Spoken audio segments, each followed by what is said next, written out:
Hi everyone, I'm Echoes and I'm a VTuber. So, I'll be reacting to episode 2 of Heavenly Delusion, also known as Tengoku Daimakyou. I'm trying to get this up because, sadly, this show compared to other shows I've reacted to is the only one that has been getting, copyright claims. So I'm trying to experiment with the format to see what works the best, so I stop getting striked. But, what I realized is that I just have to make sure I pause enough. And I blew up the screen a little bit just so that the screen starts a little easier. Because in general, I want to avoid filters because it's, especially when it's dark on the screen, it's really hard to see anything with the filter on top. So yeah. Anyway, let's get started. So the beginning starts with opening. I'm gonna skip that for the time being, as you could just watch that on your own, because it's already available on YouTube. So skip that. And then in the beginning, we have Taro, who is the kid with the wheelchair. He says, talks about how they don't know what is outside. They don't know what happens beyond the teacher's doors. It's sort of like, or where the food comes from, or what's inside the vents. Like, it's sort of like a mystery because in a way they're confirming that they're in this enclosed space. Sort of like enclosed garden, I guess, full of young children. And that they have all these vents that lead to outside, doors that lead to outside, but they're not allowed to go beyond. So that's what makes Taro, who's in the wheelchair, think that there is an outside. And Tokyo is wondering, why would Mimihime want to go outside? As that was a question posed in the previous episode. In reality, maybe it's just out of curiosity or not, but you don't know.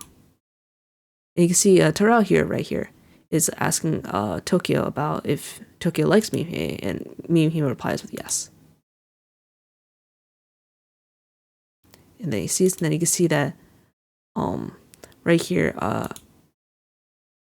Taro is wincing in pain. So Taro probably has some sort of serious medical condition. And you see that Taro here has this grayish scars on his arm. Mimi is some sort of disease, and it's covered by bandages, and he's trying to hide it. And now Taro's going back to his room.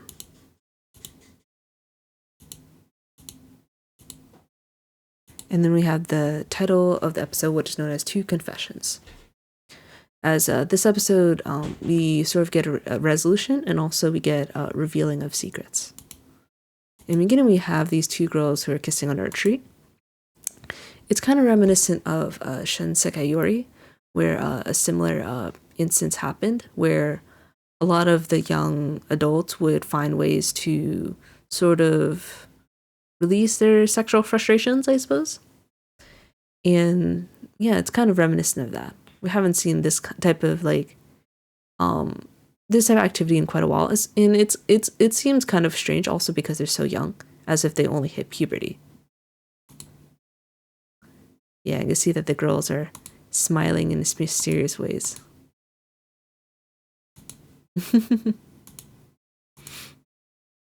Then you hear Cuckoo showing off the picture that was given to her by I think it's Kona. Yeah, Kona, the boy who draws. So it's the fish with the multiple arms and things. And you can see here that Tokyo gets jealous, so Cuckoo goes up the tree. As Kona promised, Tokyo says Kona promised to give it to me, but Cuckoo retaliates by saying that she gets them all, which is true because if you remember, Tokyo has a lot of the pictures from Kona on her wall. Why can't I get one? And then Tokyo realizes that that's correct and apologizes here. And you can see here Kona's with Mimihime as he's drawing again. And you can see here is where you can see Tokyo's jealous because she pulls Mimihime off the chair, puts her into the grass, and then replaces her right here. And you can see Tokyo is like, why did you give the drawing to Cuckoo? And Kona promised her it. You can see that Kona here says he'll draw the next one for her. And yeah, I mean, he's like, Toki, you're just such a crybaby. You could tell that Tuko just doesn't really know of a better way to sort of show off her emotions, I guess. So she's doing something that can be seemingly very childish for her age. See this boy right here in the corner. You can see he's the one who's usually fixing the electronic gadgets. And then you see a message from Yumihime, which is of her. It's pretty much a picture of her, which is kind of interesting because you'd imagine that that kind of thing feels very odd for someone who is still seemingly very young. So it can make you uncomfortable. And then you see here's where Tokyo's smiling as she's looking at the pictures that Kona has drawn. You see that they're pretty creepy and very abstract and mysterious. So yeah, it makes you wonder if they possibly foreshadow future events. And then we get a cut to Kiru, who's waking up after the drug sleep. And then she hears the monster on the window, which is pretty creepy right here, as she's trying to go for a gun. And then here's the gunshot of the woman who is the keeper of the house. And she's trying to wake up Maru so they can investigate. And then you can see she confirms that the woman fed them a drug to put them to sleep. And you can see the woman's trying to keep them safe and get to back inside, but the monster's lurking outside. So yeah, you get some really interesting sequences here. You could see like how truly dark the night becomes once the clouds cover the moon. So yeah, it's pretty scary here. You can see here even the perspective changes.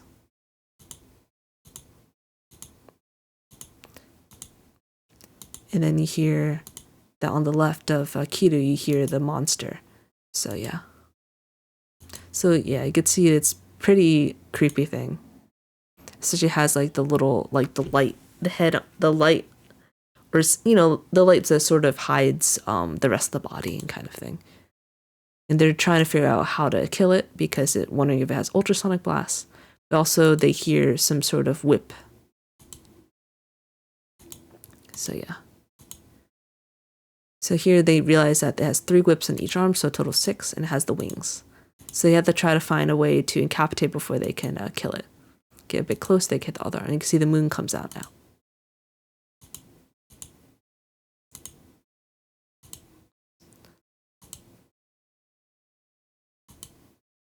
You can see here that the woman's trying to stop the children from killing the monster. Because she believes that the monster is her son. Because her son's Yuto, and he's the one who had all the signs in the house, like his backpack, his picture. But he's very much dead. Because, let's see. So, because as Kiriko mentioned, so your son was eaten by that thing. Yeah. So, because these monsters are man-eaters. See, the woman right here is very crazed. She seems like a madman, I guess. You see, Kiriko also mentioned that that the woman drugged them in order to protect the man-eater, and she knows because she was almost eaten by one, and also knows that it cuts up its prey and absorbs them. You see that the woman believes that the monster's trying to protect her. It's not a threat, hopefully, but you could see that the woman's trying to placate the monster. And then she gets chopped up real fast. So yeah. So even a seemingly friendly monster is still dangerous. Also, you can see that Kiru here realized that the whip only swings in one direction. And Maru's like, but didn't this woman just die before her eyes? But you could see right here that the monster is being eating the woman. You can see that Kiruko is crying. Because she does feel grief, she just is sort of already used to it in a very turbulent world. Here's where you could see that Maru is very determined to kill the monster. As they already understand its attack patterns, they remove some of its like whips or wings to a degree. So they help incapacitate so he's able to get closer.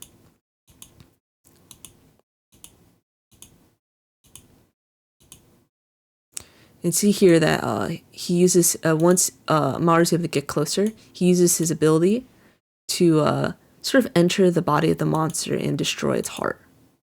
Right here. So it's a pretty cool supernatural ability that he seems to only have. And then here's where after the next day, they're about to leave, and Maru's like, why didn't Hiroko attack the manager? And Kiriko's like, maybe it's her son sort of influencing the monster, or instinctively kept her alive. Because, let's see. Because they mentioned how since its prey gathers around this place because it's, like a seemingly a safe place, she could have fed the guests to her son. So in a way, she was feeding the monster in the end. And also, I really like here's where Kiriko is praising Maru for just mentioning about how they should keep the batteries, let the batteries remain given to the manager of the house, even though the manager has been killed or eaten. So, sort of just commending him for that. Kind of like an older sister here. And here's where they're continuing to walk, and Maru's like, "Sis, have you ever ridden a moving train?" And here Kiriko mentions that I was 3 during the Great Disaster. I wouldn't remember even if I had because she was so young. If you're 20, then you were 5. So in a way, it shows that around 15 years has passed since like the Great Catastrophe. So here's that Kiriko is brushing her teeth, and you can see that they're trying to bring down a makeshift raft to cross the water as they're trying to get to the Tomato Heaven. And then wondering if there's any other animals, but it's confirmed that Maru here can only kill the man-eaters, aka the Hiroko. So they're kind of pedaling to be careful because they don't want to get killed. So yeah.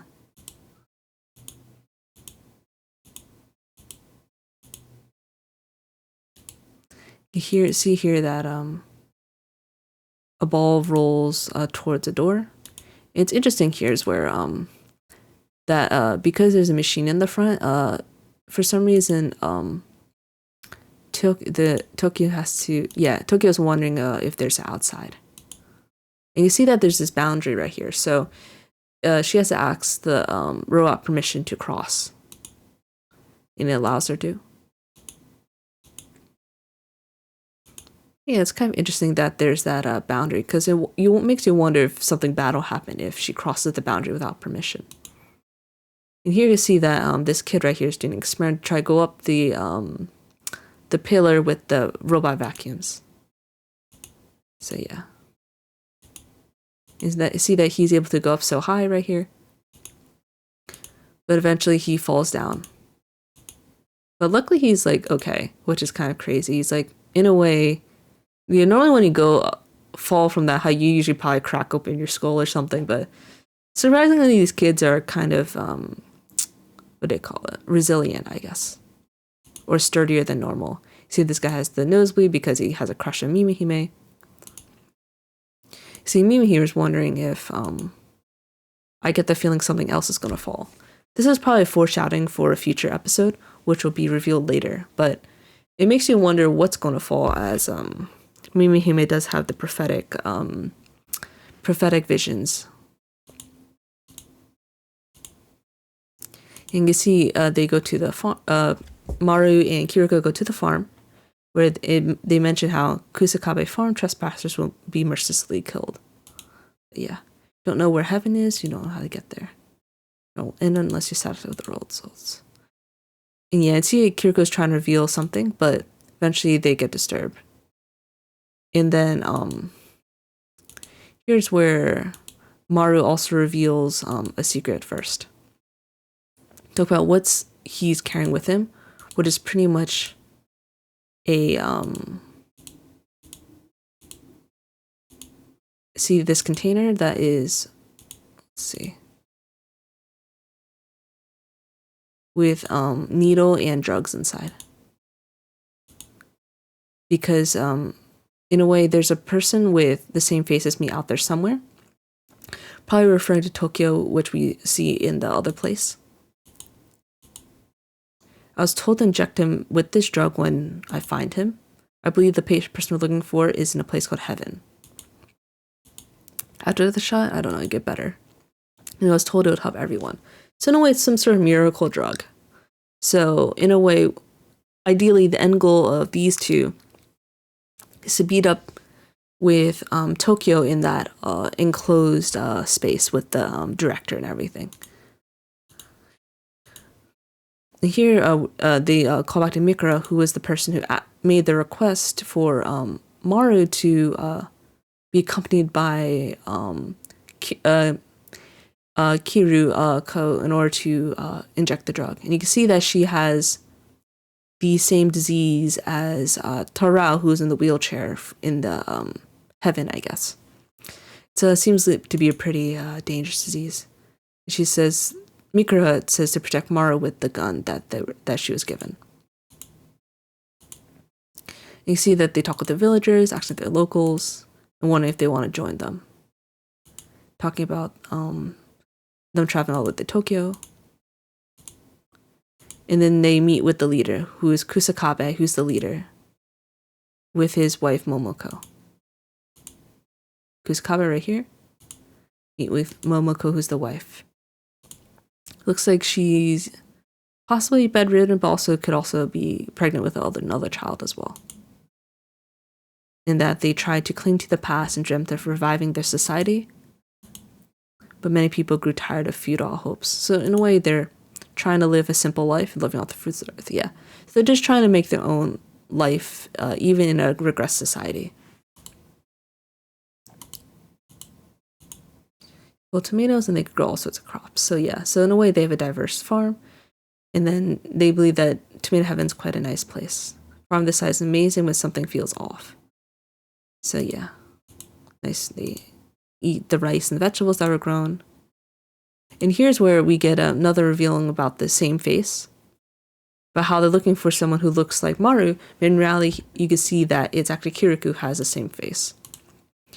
And it's mentioned that it's the same face as someone who was called like electric kart racer. Kiriko Takehaya, who's an electric kart racer. And how long has been since you disappeared? There are rumors that you lost after killing your brother in a race. And you see that the picture looks practically exactly like her, outside of the hair color. It says it's the wrong person.